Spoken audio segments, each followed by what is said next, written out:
Hey guys, welcome back. I'm home for Easter, so that is why I am in my room. Today we're gonna be talking about this reading journals.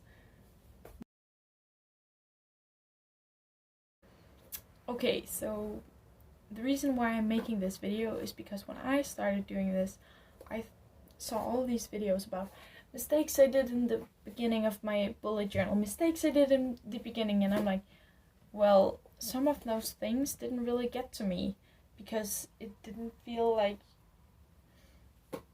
they understood it. Like, I wanted to make one that's from an actual beginner because then it falls me way closer than someone who's been bullet journaling or reading journaling for like 5 years, right? And I sadly don't have my quote calendar with me, so I will post that on my Bookstagram on Tuesday this week. So stay tuned for that. Check it out.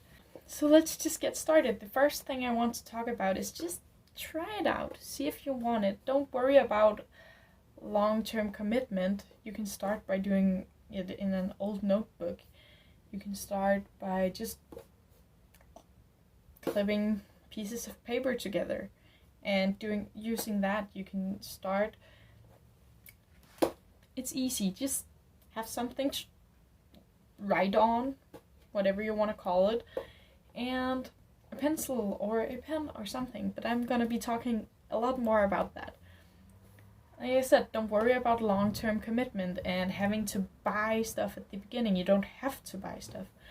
I had tried to get into reading, to bullet journaling a couple years ago, and it didn't really work for me. So this time I actually bought a dot grid notebook because I thought that would be more motivational for me. And yeah, it sure was. I still use this a lot. I write in it about the books I read. I write down my thoughts. I write down like stats, and I do, what is it called? These just, what is the book? When did I read it? How many stars did I give it? I do that a lot. It's simple. I schedule my YouTube videos in here. I use it just for fun. I don't really have anything big planned out. I left a couple pages blank between my YouTube scheduling and my other spreads, because then if I want to do something, I can just do it. Okay, so just try it. Don't worry about having to buy a lot of stuff. I chose to do that, but you surely don't have to. I know it worked for me to have this because that made me feel more committed. I felt like, well, then I just let it go to waste, and I didn't want that to happen, but I still enjoy doing it. The next thing is motivation. Try to maybe not only, but do this when you want to. Instead of forcing yourself to sit down and do this for 2 hours straight, and then you don't want to see this ever again in your lifetime, do it when you want to. I did that in the beginning. I wanted to do something in this all the time, so I just started drawing a lot of spreads out and trying to plan out what did I want in this. And it worked very well for me, just doing it when I wanted to, because then I didn't get sick of it and I could just stop. At any point I could just stop doing what I wanted, or maybe I was like, okay, I'm just gonna finish this box or this something, which really helped me. Also, listen to music while you do this. It's so nice. Just sit down with some happy music or some calming music, because it just helps your creativity, and it feels really cozy when you listen to music. And then try to focus on your goals. Like, I see a lot of people when they do reading journals, they do all of these spreads where they print out book covers and glue them onto their book. And I just know I'm not gonna be the person to do that. And I don't want anybody else touching this, so it's not gonna happen for me. So I try to find which things would work for me. So I know I don't want to print things out. I know I can't do big, beautiful, realistic portraits or paintings. I just kind of go with the flow, honestly.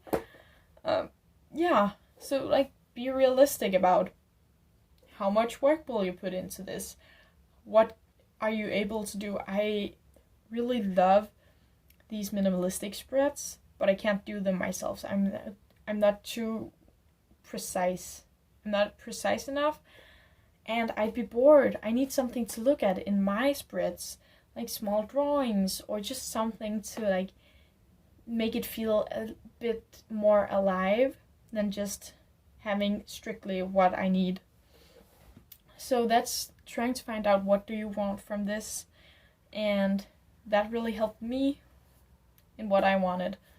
And then also, as I said before, really just try it out. See what you like to do, what you don't like to do. The third thing is experiment.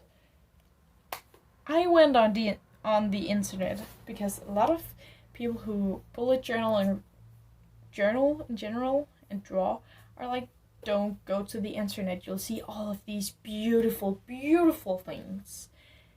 And you'll be discouraged because when you try to recreate them, that doesn't happen, or they won't work for you because they are not actually the things you need to be tracking or the things you need to have in your journal. But I say go to the internet, find some things that you do want to track. Like, I know I want to track how many Danish books versus how many English books I read. I know I want to track what were my favorite books of this year, what were my favorite songs of this year, stuff like that. So it really helps, to just take a break and go on the internet and be like, oh, I also want a list of all my friends' birthdays, that's more bullet journal-y, but I also want a list of all the books I've read. Or I do want to print out book covers and stick in my book. Maybe not for this reason, but for this reason. Like, get some inspiration. Like, a lot of people do all the books I've read this year. And I did that too, but I just write a little number, make space for the author and the title. And then I write the date. The date. So, like, I read it from this date to this date. And then I write how many stars I gave it. That's all I do. And then some books if I want to make elaborate notes on a book, I do it here in the end of my yearly spread, because then it can just go on, right? So you can see I only read one book in January. It did feel a lot, but in February I put down 3 books that I actually wanted to write something about. March I only read one book, sadly. And then now I'm at April and I can continue that. So let's say I read 5 books in April, but I only have notes for like 3 or 4 of them. Then I can use as much space as I want because there's nothing limited. That's something I got from the book Leo, and I thought it was brilliant, and I actually use it whenever I want to use it on a book. Some books I don't really care for, but you don't only have to experiment with like your spreads and layouts. You can also do different fonts and different drawings, whatever works the best for you. I've just tried to draw small things that I know I can draw, mostly flowers, because that's what's easy to think of when you sit in math class and you're like, I don't give a shit, what can I draw? You're like, flowers. So that's what I've become decent at least. Try different fonts. Do bubble fonts or calligraphy or, I don't know, typewriter or just normal fonts. There's nothing really putting an end or stop to this. You can do whatever you want. Like, maybe you want to write every letter in a different color for one title, but in another title you just want it to be all pink or all black or something. Do that. This is your space. This is your creative space. You can do whatever you want with it. So yeah, experiment. See what you want to do. it isn't worse than if it didn't work out. It didn't work out, and next month or next year, you know not to include that into your spreads. So, the last thing I want to talk about is stationery. As I said before, I bought this. I bought a small bit of washi tape, just from Wish, nothing fancy or special. It was cheap. And I bought these. These were a little more good quality and expensive, but they were on sale, so I was like, yeah, let's do it. And these are just 4 shades of gray. Not 50, 4. Funny, Sophie. Funny. Anyway, that's all I really bought at the beginning. I didn't really think more about it. Like, I bought these things, and then when it worked out, I was like, yeah, I want washi tape as well. But the things I use the most, like this pen, this eraser, this pencil, this ruler, and these things that I use occasionally, and this pencil case. I owned that. I had it way before. I have a lot of, what are they called, markers and highlighters from other things that I do.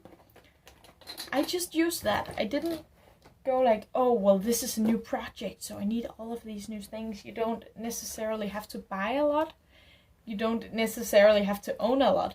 Yeah, I own a lot, but that's from other things just combined, and my mom is creative too. But really, I could manage with, like, let's see. I would be able to manage with, like, these things.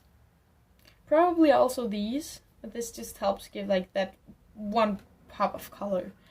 Like, with these things, you could do a lot. You can, if you want to make a whole spread in pencil, I usually just, this is something that really needs to be said.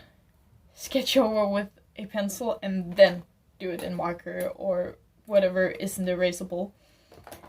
Because it just helps you so much if you sketch out a whole layout and you're like, something's off, you can change things while you're undergoing the process, and that way the process is what gives you a nice result, instead of just, oh, well, I don't like that now. Well, that's sad because I did it in marker. Use rulers. I can't draw a straight line for the life of me. I really can't. I use a ruler all the time, every single spread. Ruler. It's beautiful. So, like, yeah. I don't need a lot. The last thing I want to say is be aware of the thickness of the paper. I have had some issues.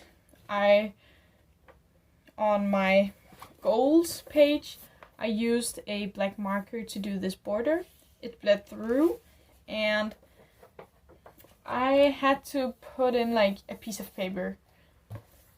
But that's also something that's beautiful about this. There's no frames, so oops, I made a mistake. Well, I'm gonna fix it in whatever way I want to, because you can be creative with this.